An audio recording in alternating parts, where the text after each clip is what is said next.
One of the most powerful things that we can do in Excel is summarize data. And we've seen a couple formulas that we can use that Excel has that we can actually summarize data quite effectively. And in this video, I want to show you some additional techniques that we can use to summarize data. Namely, I want to show you how you would use a Control-Shift-Enter formula, or some would call an array formula, to summarize data. So let's take a look at our data set, which I've made available to you. It's called the 2000 through 2008 NFL player salary data set. And let's go ahead and take a look at some of the columns. We have year, that varies 2000 to 2008. We have player, so we have the name of the players. We have their playing position, the team that they played for, and their total salary. Now, in terms of this data set, it's actually quite large. So let's hit page down a couple times, and we notice that we're already in row 200 and it's still going. So we have over 300 samples here. So let's hit Control down and find the ending location. We actually see we're on row 17,295, which means we have 17,294 samples of the players, which is quite a lot of data to summarize. So anyway, I want to use some of the formulas that we've used in the past to summarize this data. And I'm going to show you a technique that you can use. And what I want to do is actually filter this data, which is under the data portion of the ribbon. And I want to summarize only skilled offensive playing positions. And those skill positions include wide receiver, tight end, running back, and quarterback. The quote-unquote non-skilled positions are offensive lineman and perhaps fullback. But since we have so many different playing positions in football, I want to keep this limited in scope. So I want to filter this data by those 4 key playing positions. Okay, I'm going to hit enter, and our filter is working just fine. I'm going to copy this data because I want to create a summary table over here in G. And I'm actually going to paste this in G2, paste the values. And I'm going to unfilter our data. There is a shortcut key to remove duplicates, which we could just hit the button right here. But I tend to use the shortcuts whenever I can remember the shortcut key. So that shortcut key is Alt-A, M as in Mary. And I'm going to hit OK, and we see that there's actually 6 values, which is kind of surprising. So I'm going to sort this so it's a little bit more clear, and I'm going to use my shortcut key Alt-DS and hit OK. And we see that we actually have 2 different running backs. Well, why is that? Well, we can take a look at this result, and we notice that there are no spaces before the R or after the B. And if we look at the second one, we see that there's actually a space, a single space. So a space is enough to make that a unique field. So we want to remove all those spaces. Luckily, Excel does have a formula called trim. And I'm just going to name F1 trim and start typing out the function trim in F2. Now trim will take any text and remove any leading spaces, let's say before the R in this case, or trailing spaces, which is after the B, and hit enter. And I'm actually going to fill this formula down, and just to keep this data set clean and neat, I'm going to copy F2 to the bottom and paste it over top of our positions.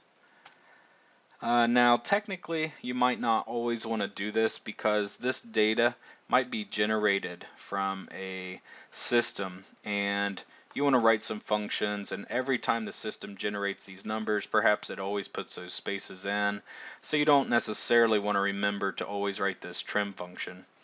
But anyway, just for the sake of the example, I'm going to copy those values and paste them in and actually get rid of my columns F and G, the contents at least. And I'm going to go ahead and filter this data again by the 4 playing positions. Now you could ask yourself, why am I going through this? It's just to go through the exercise of another example of how you use Excel efficiently, in my opinion. We could certainly type out these 4 values pretty easily, but the more comfortable you get with these features, you'll see that you'll actually apply them to much larger scoped problems.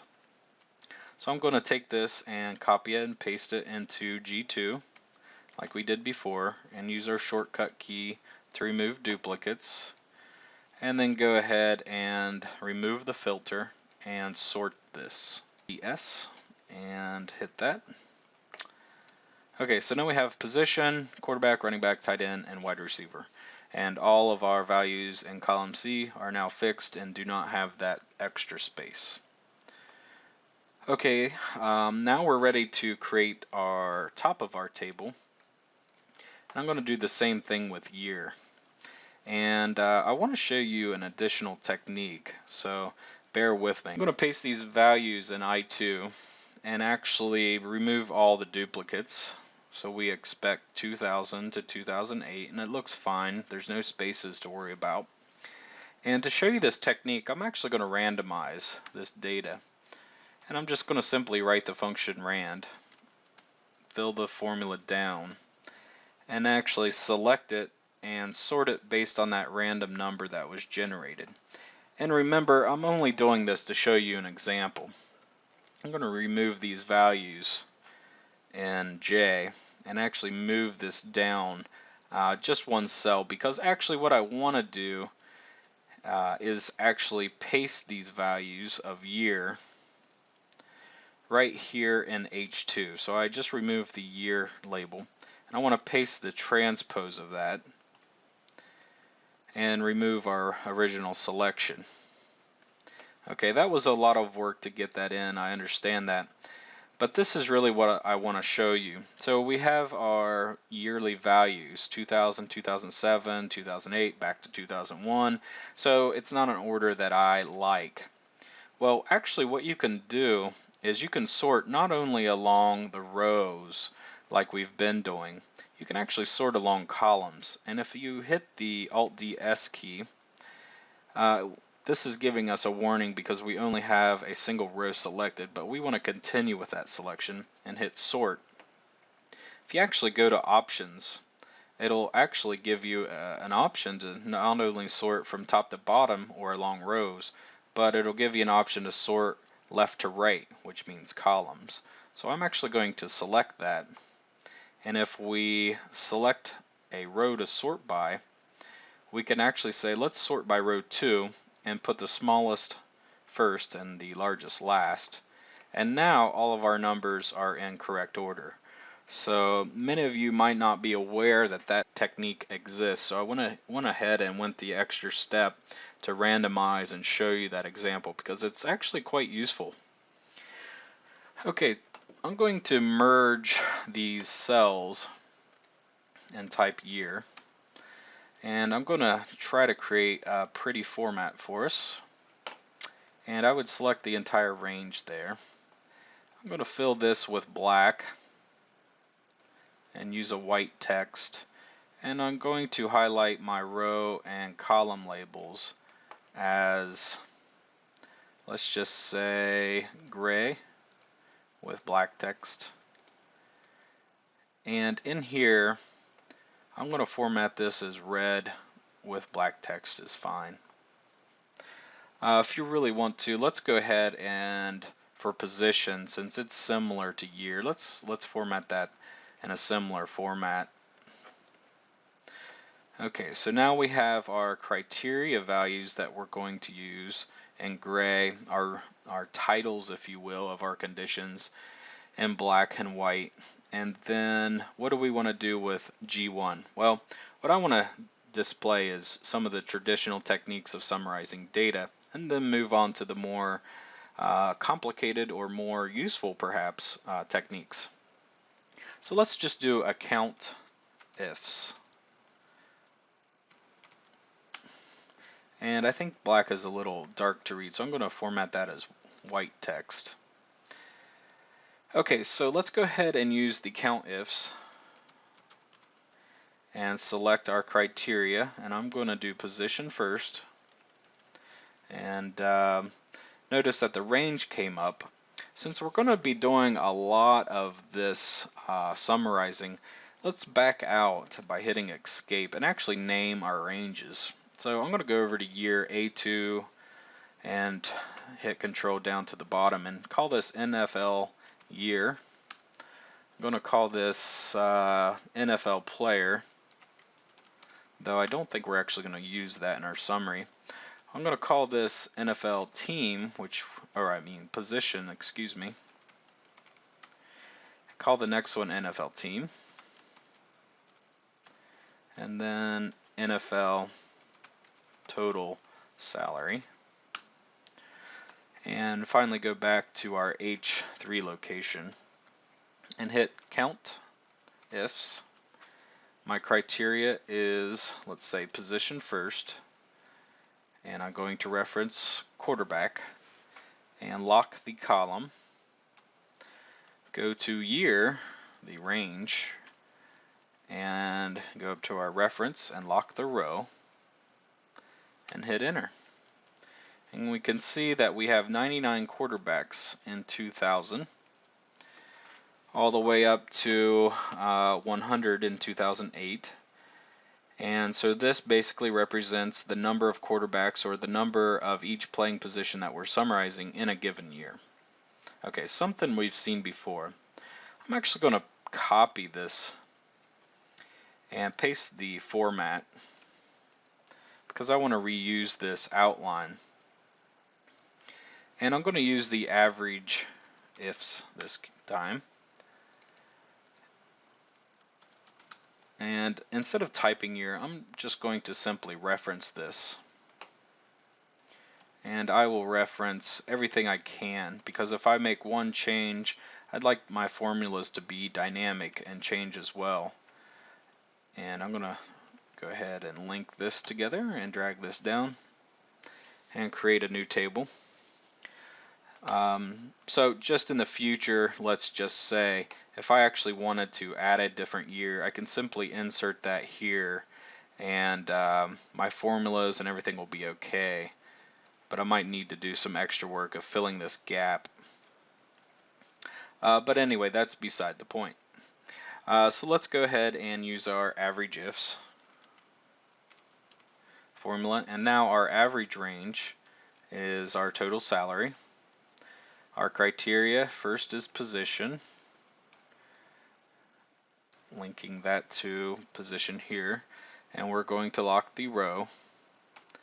We're going to go over here to year for our second condition and reference 2000 and lock the row. So in the first one, actually, I meant to lock the column. Hit enter. And I'm going to format this as dollars and remove decimal places. Fill this down and fill it across. And I see a bunch of picket fences, so I'm going to highlight the sheet and double click in between a column to auto fit that. And I'm going to go ahead and look at my last formula just to make sure everything's looking okay. I've got the year formatted correctly, and it looks like the position has been locked accurately. So this represents our average salary given a year and a position. So finally, we can take a sum ifs, and I'm just going to simply copy and paste the table from above and use sum ifs. And now sum ifs actually accepts the same arguments as average ifs. So all you have to do is replace the average portion with sum and hit enter and fill this down and fill it to the right. And again, we have those fences, so I'm going to auto fit that. Okay, now we can actually take a look at our formulas to see if we have any of these extra conditional statements. So if we go to formulas and go to more formulas and go to our statistical analysis, I see average ifs. Okay, that's good. I see the count ifs, and I can search this remaining portion, but the only thing you're going to find is the sum ifs. Well, I think it'd be useful at times to do other things like median ifs, max ifs, modes ifs, let's just say. But Excel doesn't have that. So let me just go down to the median because that's a pretty popular way of summarizing data. And we notice that the only formula we do have is just median. So it's not going to work for our purposes here because we don't have median ifs and we want to summarize by year and position. So we have a problem. Well, we're not stuck because actually what we can do is use a Control-Shift-Enter formula, but actually enter it a slightly different way. And let me show you what I mean. So I'm going to copy this table again.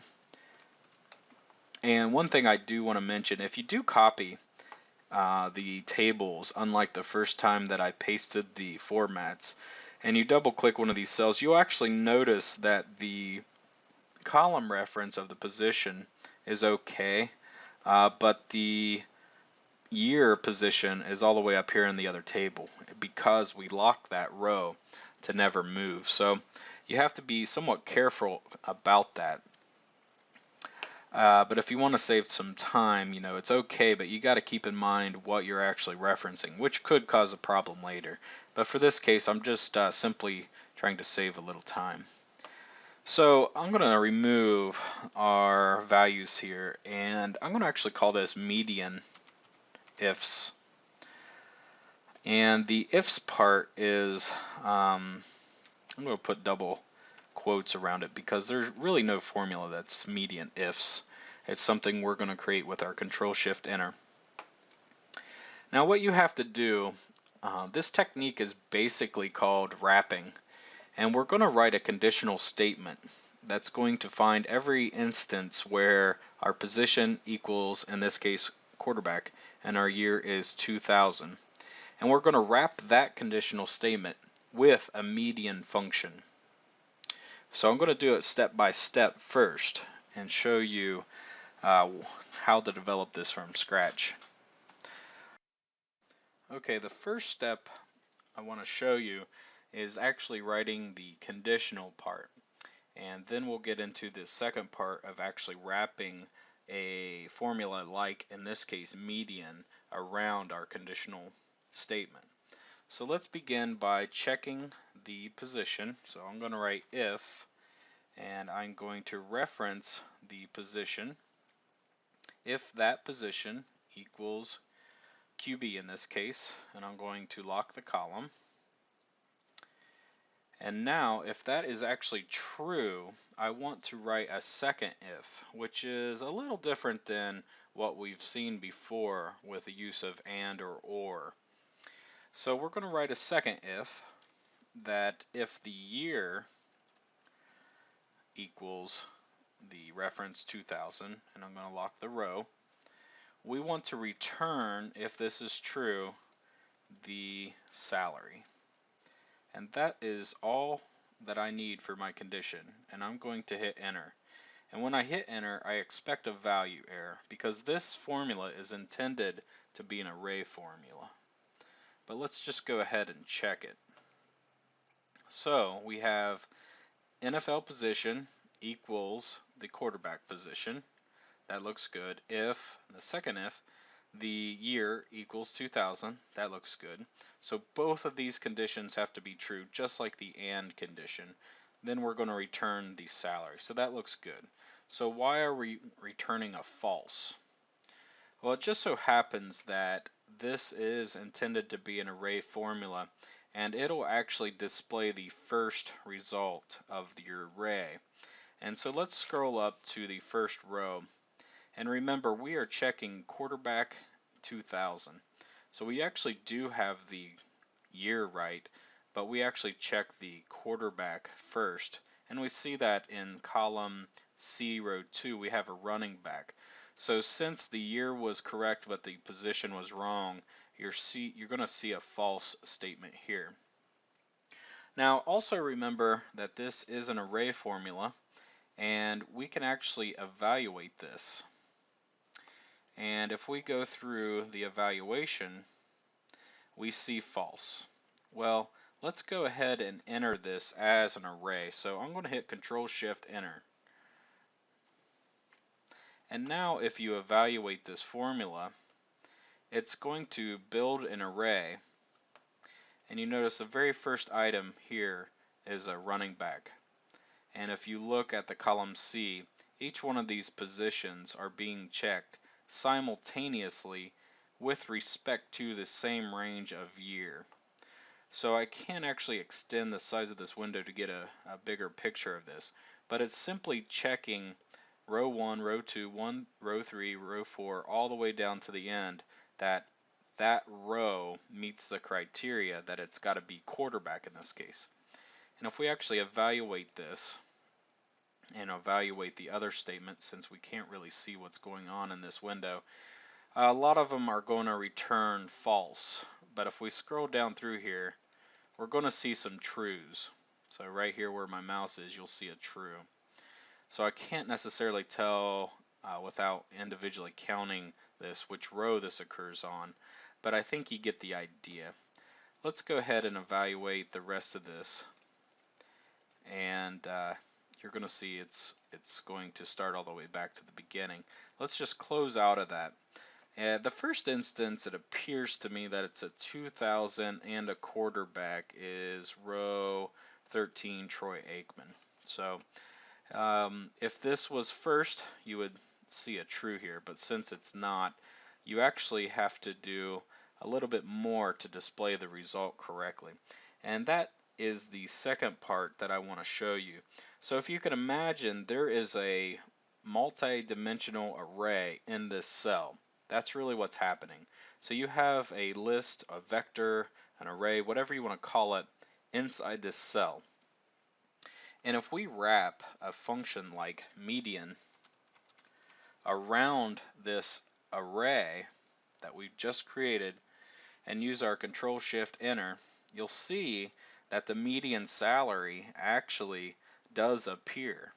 So it ignores all those false instances and only allows valid numbers or instances to appear in the calculation of that median. So in this case we get 666,700.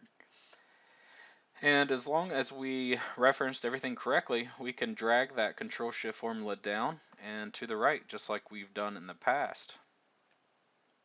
So all those are now calculated. We can double check that our reference to the position and year are okay, and it looks like they are.